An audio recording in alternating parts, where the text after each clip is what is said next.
જૈન ધર્મના મહાપર્વ ગણાતા પર્વાધિરાજ પર્યુષણની આજે પૂર્ણાહુતિ થઈ છે।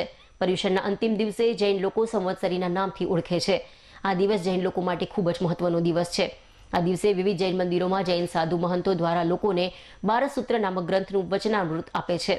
આ દિવસે જૈન સમાજના લોકો અહિંસા, શાંતિ, પ્રેમ, દયા, ક્ષમા વગેરેનું પાલન કરે છે અને બને તેટલા ધાર્મિક પ્રવૃત્તિઓમાં લીન રહે છે। આજે પાટણ શહેર સહિત વિવિધ જનાલયોમાં લોકોએ ભગવાન મહાવીર સ્વામીની પૂજા અર્ચના કરીને લોકોએ ધર્મમય દિવસ ગાળવાનો પ્રયાસ કર્યો હતો।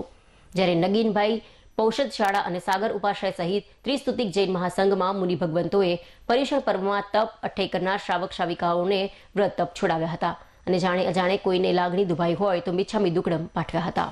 આજે પર્યુષણનો 8મો દિવસ 8મો દિવસ। આ દિવસે દરેક ઉપાશ્રયોની અંદર અત્યારમાં પ્રવચન ચાલશે। ગુરુ ભગવંતો પ્રવચન આપશે, જેમાં 12 સૂત્રનું વાંચન થશે।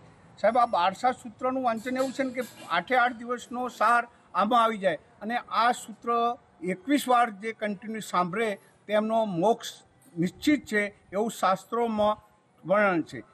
અને જૈન ધર્મ આજે આ દિવસે કોઈની સાથે પણ મન દુઃખ થયું હોય તો મન વચન કાયાથી મિચ્છામી દુક્કડમ આપે છે। સાહેબ, ક્ષમા કોઈ માગવી, કોઈ નિર્માલ્ય માણસ ક્ષમા માગે કે હું હારી ગયો એ રીતે નહીં, પણ વીર અને ખુમારીથી જે ક્ષમા આપવી ને એ આ પર્યુષણના જૈનોનું મુખ્ય કર્તવ્ય છે। આજે લોકો જીવદયામાં પણ આ પર્યુષણ નિમિત્તે દરેક ઉપાશ્રયમાં ટીપ થશે અને જુદી જુદી પાંજરાપોળને જ્યાં જ્યાં જરૂરિયાત હશે, જ્યાં જ્યાંથી એમની માગણી આવી હશે ત્યાં યથાશક્તિ દરેકને ફાળવણી કરશે। પર્યુષણની અંદર લોકો ખૂબ ભક્તિ કરે છે અને એમાં આજે સંવત્સરીનું તો સાહેબ એટલું બધું મહત્ત્વ છે।